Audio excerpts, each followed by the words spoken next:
listen, I got forever here. I got life in prison. You know, I'm not a punk little guy that you can smack around all the time. Don't, you better get off my case, Crutch. You got something coming to keep messing with me. And they're just that fuel of the flame. They just wouldn't listen. They come back and laugh at me. It's just a personal thing with me and him. Let us look now at how an individual can be lost from us and immature experiences, even such a beginning as this one. The year is 1975, the month is April. The future terrible Tommy Silverstein, his cousin, and his own recently paroled father put on blackface makeup, don afro wigs, and walk into two different banks in Long Beach, California with shotguns. Their total haul for both robberies is $4,001. What you have just seen are films made by hidden motion picture cameras during actual bank robberies. The cameras were generally turned on by the same switch that activated the silent alarm during the course of the robbery. In a few days, the FBI showed up at the future terrible Tommy's mother and stepfather's house, and they turned him and his father in. And in a couple more days, after her son's in custody, Tommy Silverstein's mom caused the FBI to inquire if she was entitled to any reward money. Within 10 years of his arrest, Tommy Silverstein would become the infamous man in the iron cage, the Aryan Brotherhood leader kept in the most restrictive prison conditions ever created in the United States, and it lasted for 40 years. His punishment for many people while in prison, the last being a guard at the Marion, United States Penitentiary. Not long before that, at the same place, he had murdered two black prisoners at that same prison where he'd been sent from some white inmates at Leavenworth. I understand you're not from a large city area. Are you from a farm or a small town? Small town. What part of a small town? The so-called good side of the tracks or the other side? The other side. When you say the other side, exactly what do you mean? What was wrong over there? Well, where all the guys get in trouble all the time. You mean the police were down there all the time? That's right. And you were raised in that particular area, is that right? That's right. A quote from a song: "All my life, I've always been so blue. Born to lose, and now I'm losing you." Born to lose was a popular saying and tattoo amongst hillbilly, greaser, peckerwood, low-end white types back from after World War II. But a man could have gotten killed in a motel robbery. What about that? He got killed. Didn't make any difference to you? That's right. Why? Wouldn't nobody worry about me if I got killed or anything. So I don't worry about anybody else.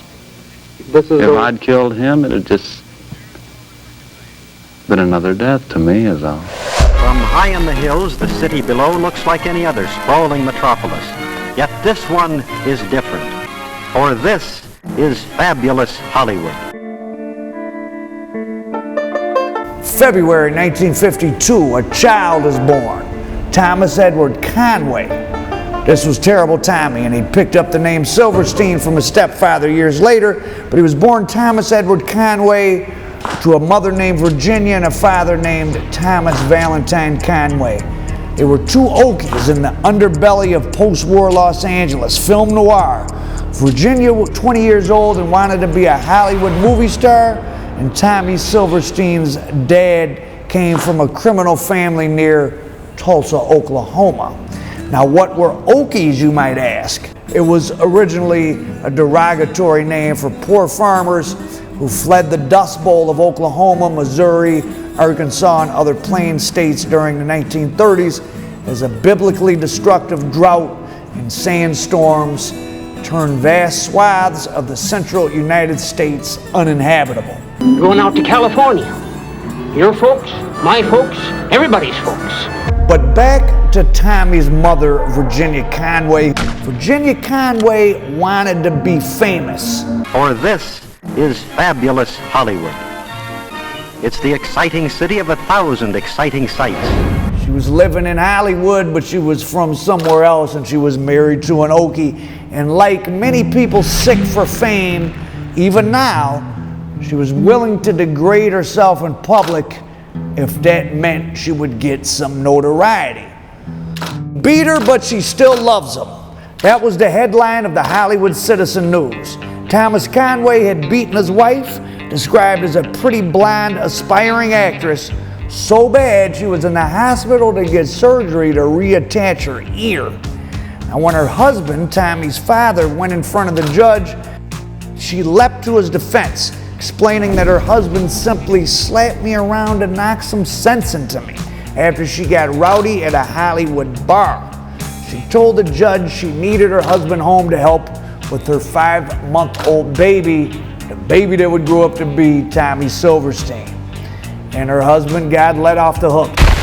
Virginia, at the worst, tried to run Thomas Valentine, Terrible Tommy's father, over with a car, and she got charged with attempted murder, and there's a bunch of drama with them in and out of court and on the front page of newspapers.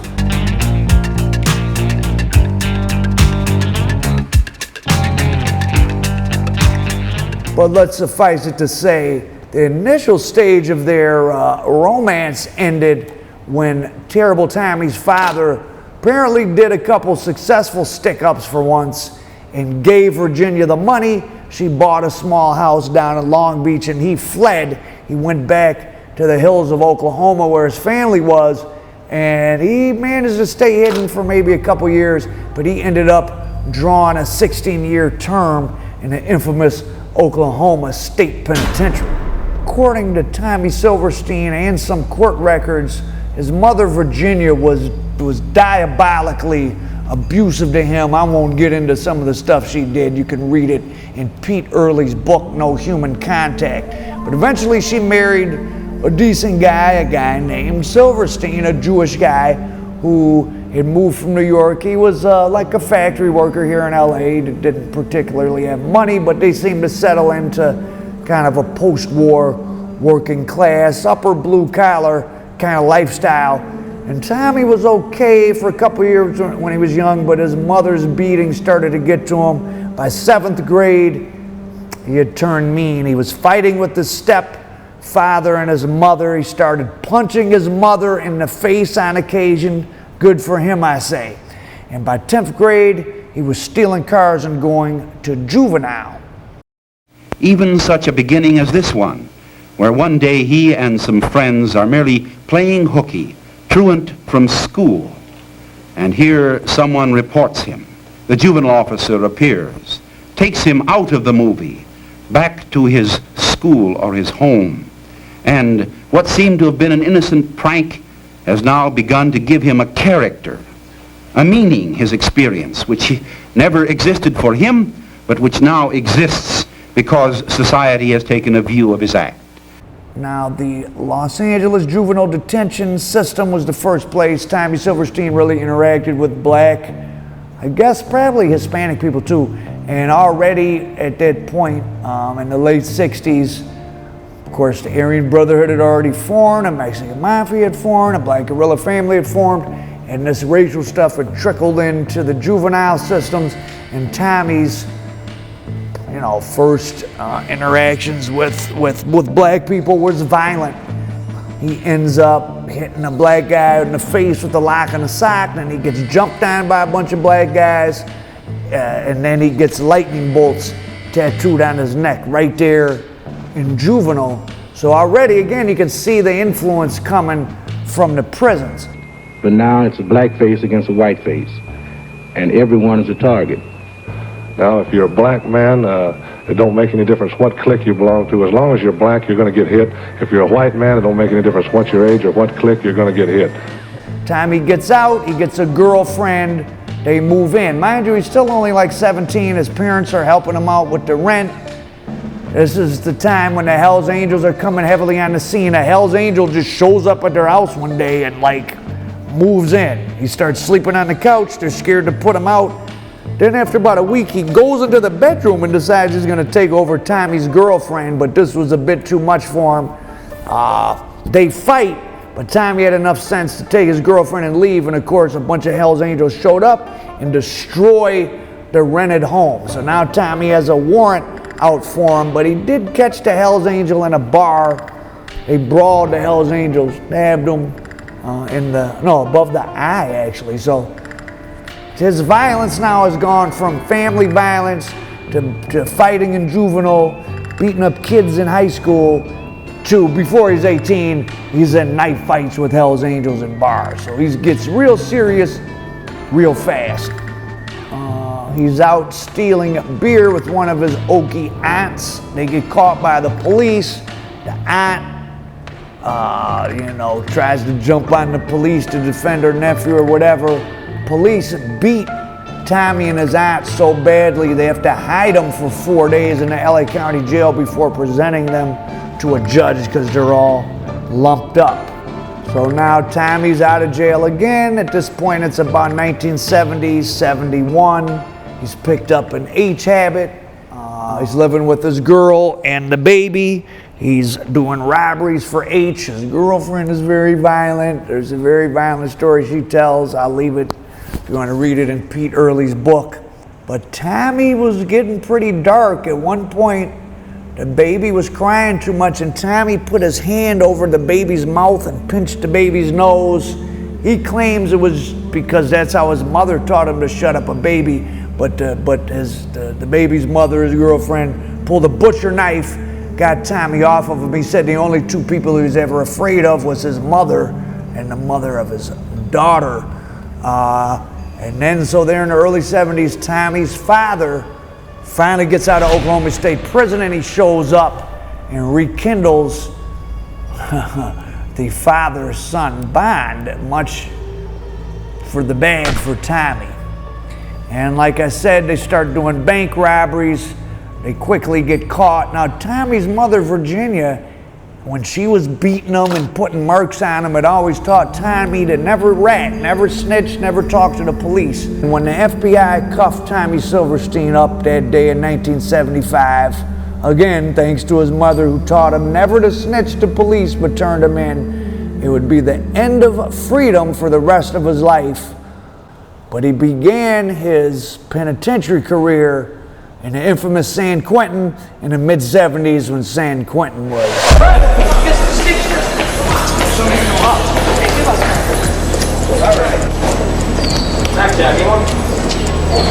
We just had a couple here on the lower yard around. You hit, we got one sale, I think. First day I walked in here, I thought somebody had made a mistake. And I said, where am I? I've done a lot of time previously, and I wasn't used to coming in an environment like this. 2 people got killed here the first week I was here. So Tommy Silverstein starts his prison career with a couple-year bit at San Quentin, which he has to serve before he goes to the feds for the bank robberies. He gets there in 75, and San Quentin was coming off one of the deadliest eras of any prison system in the country between 69 and 72. The race wars between the BGF and the Aryans, and then also the conflict between the Western Familia and Mexican Mafia had left over 70 people dead by stabbing. It was still very violent when he got there in 75. More than 3,500 inmates, many of them considered among the most dangerous in the nation, crammed into century-old facilities designed to accommodate only 2,700. He found himself, at least for a time, suspected in the death of a guard. He was never charged with that. He went to the hole, and he was with a guy named, so ironically, Stephen Loser Clark. Loser was already in the AB, and he got Silverstein involved in that. Now, Loser was killed not long after that by a guy named Clifford Smith, another early AB. Clifford Smith ended up dropping out and debriefing. He testified in the 03 to 06 RICO, where Bingham and Barry Mills and some others faced a death penalty. Clifford Smith said he killed 21 people himself. Now, even if he's exaggerating, gives you a sense of the violence of these guys. They sound like serial killers. So Loser brought in Terrible Tommy. Clifford Smith killed Loser. Clifford Smith drops out.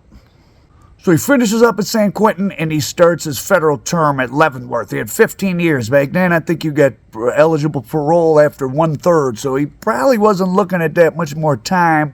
But within about a year or so of being at Leavenworth, he's accused in a homicide. Him and his cellmate Edgar the Snail Heavily, who was, when he went on trial in 2006, he was said to have been at one time a member of the Federal Aryan Brotherhood Commission with T.D. Bingham and Barry the Baron Mills. There's an inmate named Atwell, who supposedly they were pressuring to bring in drugs for the whites. Blah, blah, blah. He gets stabbed, and Silverstein's convicted. Now, ironically, and this led to him being transferred to Marion, USP, where, of course, his most infamous crimes occurred. Now, ironically, the case against Silverstein and Heavily for killing this guy Atwell at Leavenworth, after a couple of years, it got thrown out because, wow, they probably did do it. I mean, somebody did it. The guards and the prosecutors manufactured a lot of evidence, and it was thrown out in the early 80s. But, of course, by this time it was too late because he did what he had done at Marion already. Now, in interviews, Silverstein would always claim he did all the homicides he did in prison as basically self-defense or proactive self-defense. But there's a lot of evidence that the homicide that actually Barry the Baron Mills got his federal life term for was done at the behest of Silverstein. There was a guy named John Marsloff who burned Silverstein on an H deal, a small H deal. All these H deals were small. And he was down at Atlanta USP. He gets a letter from Silverstein, or I'm sorry, Barry Mills, who was in Atlanta, gets a letter from Silverstein telling him what Marsloff did. Barry the Baron Mills recruits a guy named Danny Holliday to help him. Holliday watches out while Barry Mills basically this guy's cabeza off at Atlanta USP, and Holliday ended up turning state's evidence against Barry Mills, and he got transferred to Montana State Prison to finish his time, and he did about 10 years there. But in 91, there was a riot at the Montana prison, and the inmates there got into the PC area where Holliday was at, and 5 people in PC were, including Holliday, who had an electrical cord put around his, and he was tossed over the second tier. So that's what happened to the guy that testified against Barry Mills to get him his life term. But the crime itself of Marsloff was probably done at Silverstein's behest. So Silverstein was probably ordered hits and maybe some other ones too. Now, remember that I said Silverstein tossed out, except by that time he had done what he had done at Marion. So he gets to Marion, and of course there's people, the Washington, D.C. inmates, who most of whom refer to themselves as Moorish Americans. They don't call themselves the D.C. blacks, but for lack of a better term, some of the black inmates from D.C., they were already at it with the AB, and a guy named Steamboat, who was a convicted, according to Pete Early's book, he was a convicted predator within prison. He ends up getting by Silverstein and another guy. Tommy was the most physically fit man I'd ever seen in my life. He impressed me as an individual who you want to stay completely away from. And then there was a guy named Chappelle who was down with the DC guys. He got garroted while laying in his cell with his head too close to the bars, made a fatal mistake, and then, of course, the infamous incident between him and Cadillac, where they had been threatening each other for a while, and Silverstein ended up getting Cadillac. So that's 3 homicides of, I don't know if all the guys, I don't know if Chappelle was from D.C., but he was down with the D.C. guys. The guys Steamboat and Cadillac were from D.C. and supposedly were cousins. So he had 3 more bodies in there. But again, at this time, even if you were sentenced to life in prison, which he wasn't, the feds had to give you a parole hearing every 10 years. So who knows, he might have got out until he started getting into it with the guard named Klutz. And anybody that is in that adjustment center, right now ain't got nothing going for them. And and I mean nothing. They're dead as far as the world is concerned. As far as this institution is concerned, they're buried. All of us in this room probably couldn't live long enough to do the time he had. So he had nothing to fear by killing Gene Klutz. He freezes. He's just standing there looking at me. I just go all the way off. I just start stabbing him. I'm not hearing nothing. All I see is his hands moving and he's stabbing. It's just everything just goes blank. I don't think there's any question that it's a form of slow torture. Marion is a mind control prison where your human spirit is not meant to survive. Your human spirit is meant to be broken. In interviews with Pete Early, author of Hot House and No Human Contact, which I got a lot of the information that I condensed this story from, he says basically, I can't believe they did to me what they did. But it's interesting, a lot of criminals don't seem to have, well, good, serious criminals, any real sense of how other people think. That they can do anything they want, but that some sort of rules are supposed to be followed for them, even though he took out a guard. But what they did to him was pretty awful. I think it definitely constitutes cruel, unusual punishment, but from some people's perspective, so what? They built him his own isolation cell where the lights never went off. They bothered him with noise. He wasn't allowed to send letters, get a visit. For some years, he didn't even have a pencil, a writing utensil, or anything. Hard to believe he didn't go totally crazy. He must have only been sustained by his hatred. We turn now to the story of the Cuban prisoners who are holding hostages at this hour in 2 federal detention centers. As we reported earlier, Cuban refugees rioted and took hostages at the Atlanta detention center today. Eres la Garda Assassinina? Are you the guard assassin? These were the first words Tommy Silverstein heard from anyone other than the occasional guard. In 1987, he was in his cage where the lights never went off in Atlanta USP when, boom, the Cubans who were incarcerated there, it had been 6-7 years they had been in different U.S. prisons after Castro sent them over and the Marion boat left. Well, they took over the prison and they go and get Silverstein. Okay, we have no intention to hurt nobody. But that night, inmates take another 25 hostages in the prison hospital. The total now stands at 94, and negotiations remain stalemated. They knew who he was.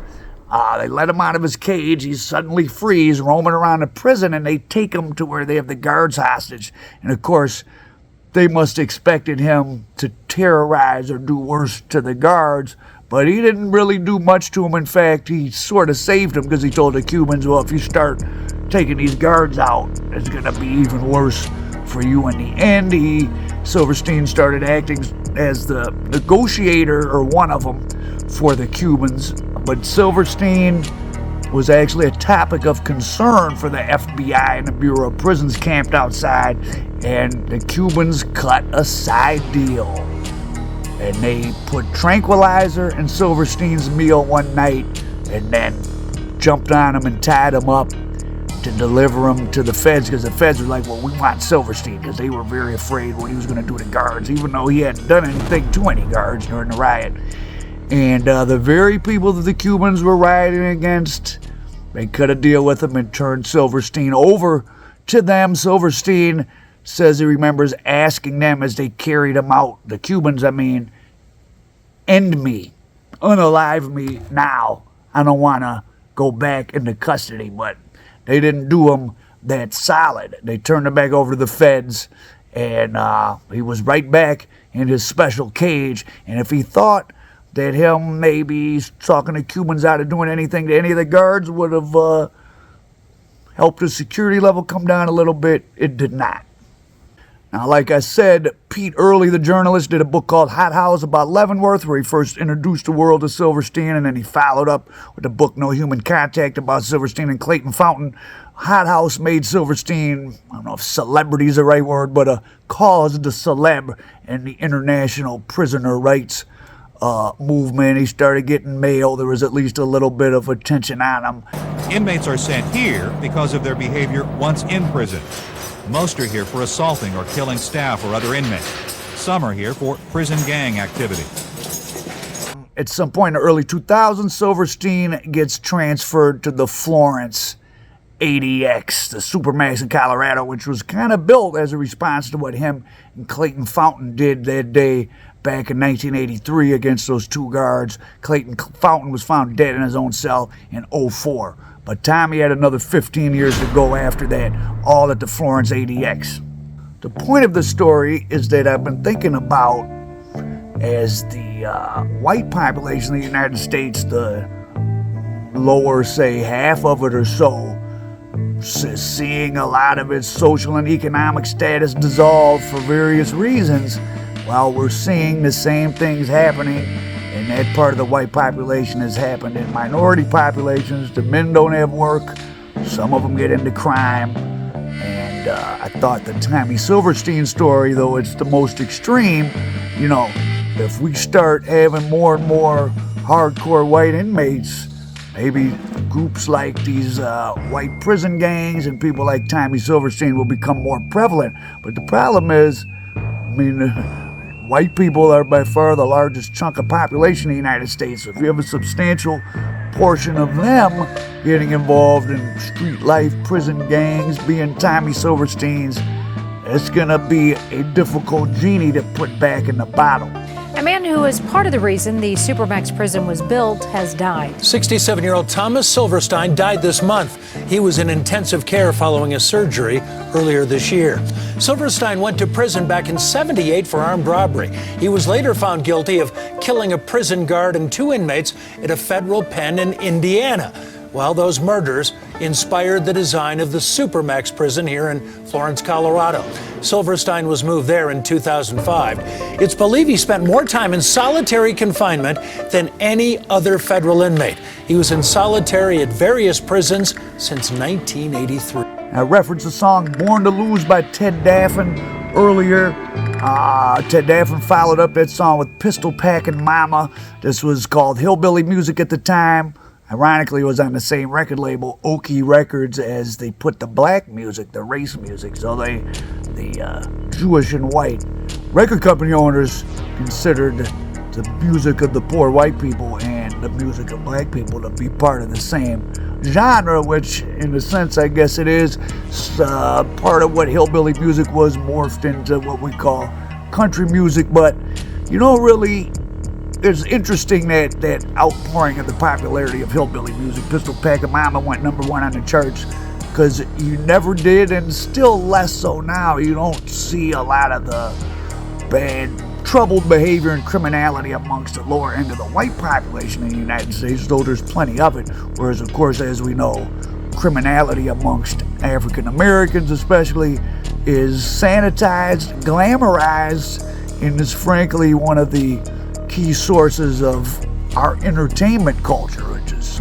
pretty disturbing. Now, Tommy Silverstein, given the amount of death he inflicted on those around him, I don't think he's someone to per se feel sorry for at all, nor somebody that's very likable or that would have been your friend if you met him. And he's just a very extreme example, but these are the stories probably that aren't glamorous, and at least, or don't have the superficial glamour that stuff from the ghetto, because we're shown a sanitized version of that in movies and rap videos.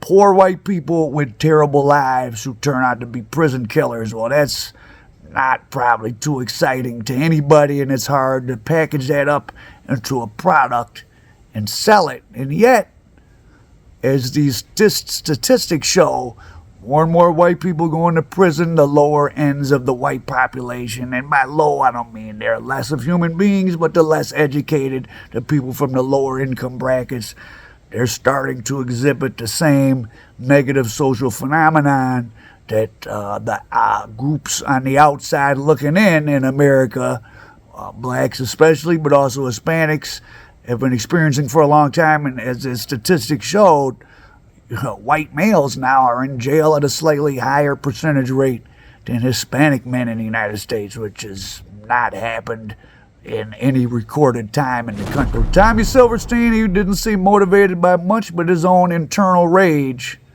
And this phenomenon is growing around the country. White prison gangs are growing. You have the indictment of you have all kind of indictments going on in different prison systems of white prison gangs that aren't necessarily or aren't really, per se racist or anything. They're just starting to be so many white guys doing long prison terms from hopeless backgrounds that the same behaviors and organizations are arising in them that has arisen in other groups before. But again, there's so many more white people. I just think this is an issue people better be cognizant of, because it's going to be too many of them to control at all. And I'll leave you with this clip from something that happened out of Colorado some years back. There was a suburban white guy, grew up, I don't know, he had problems, he ends up in prison, he's in and out of solitary confinement. It kind of exacerbates his mental issues. The 211 crew, that was the gang he was part of. When he gets out, he goes on a rampage, which includes that he basically knocked on the door of the Colorado Department of Corrections boss. And pictures show what must have been the good days of Evan Ebel's life, but after the smiles and during his prison term came deep concerns. I'm a parent of a son who's been incarcerated for 6 years. During Jack Ebel's 2011 testimony at the state capitol, he spoke about how his son had deteriorated after being held in solitary confinement for 5.5 of the 6 years he had spent in prison. He has a high level of paranoia. He's extremely anxious. So when he gets out to visit me, and he gets out of his cell to talk to me, he's so agitated that it will take an hour to an hour and a half before we can actually talk. Ebel went on to say it was a far cry from the well-read son he had raised. So what I'm telling you is that if he had, and he may have had some mental conditions going in, they are exacerbated to the point of that I hardly recognize my son sometimes.